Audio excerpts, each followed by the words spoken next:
All right, so we're going to get into module 1.05 here. So this is writing the equation of a line. So it says make a table with these points and graph the function. So we have our x and our y here. And so the first point would be -1, comma, -5. And so on a table, you would just put those like that. So then 0, comma, -3 would go like that. And I'm just getting these from those points up there.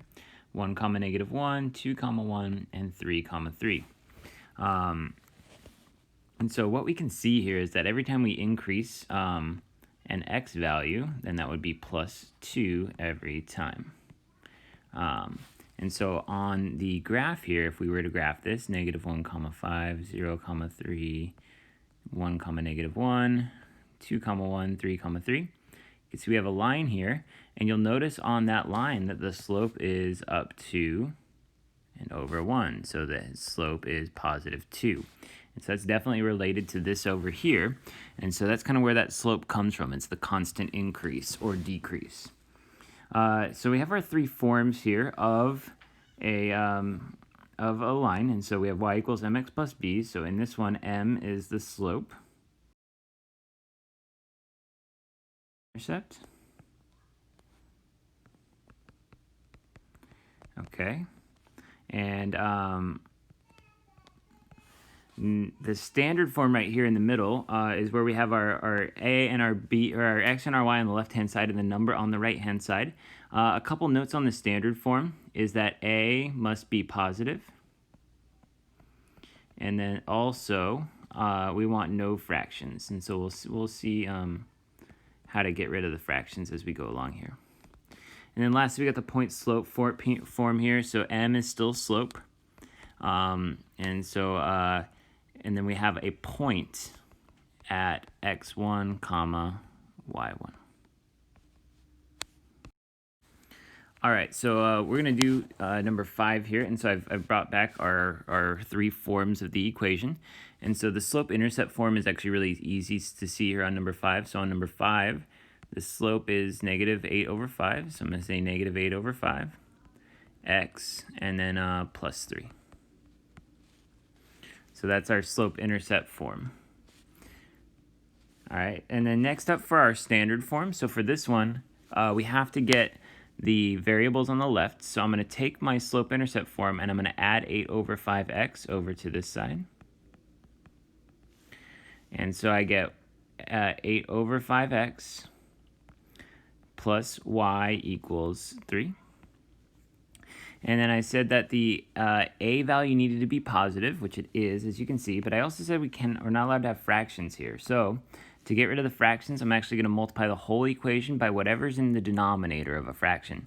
So in this case, we have 5 in the denominator of that fraction. So I'm going to multiply the whole thing by 5. That cancels out with the 5 right there. So that's going to leave me with just 8x. So anytime you do this, if you multiply by the denominator, it's going to cancel out.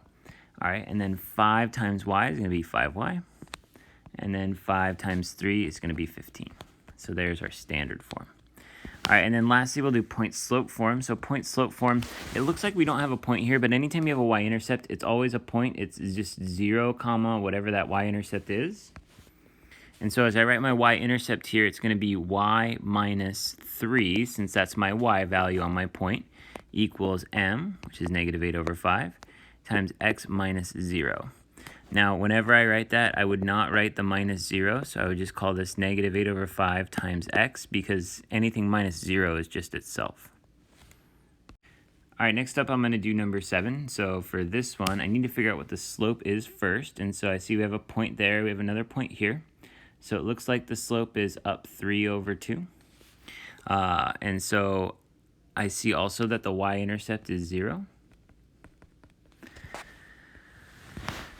So in the slope-intercept form, I can say that that's y equals 3/2x plus 0, which I don't even need to write if it's plus 0. I'm just going to write it like that. Okay. In the standard form, we would want to move the 3/2x over to the left side.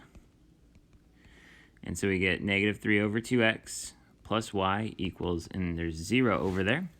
And so then I actually want to make this positive and get rid of that 2 on the bottom. So I'm going to multiply by negative 2. So that's going to make this a positive 3x there. Remember, anytime we multiply by the denominator, it goes away. And then also a negative times a negative is a positive. Negative 2 times y would just be negative 2y, because I'm distributing it in here. And then 0 times negative 2 is still 0. For the point slope form,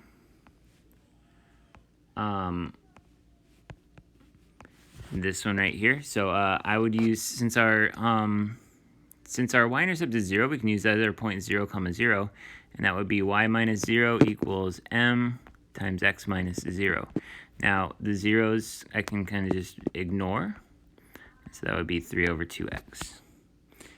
So in this case, because the y-intercept is at 0, our slope-intercept and our point slope are actually the same. All right, next up here we'll do number 8. So for this one, they give us the slope and a point. Now on this one, when they give us a point, I would always start off with the point slope form. And so that one is going to be y minus, and then whatever the y value is, so in this case it's negative 5, equals the slope times x minus whatever the x value is. So I can simplify this. If I have a negative negative, I'm going to change that to y plus 5 equals 6 times x plus 1.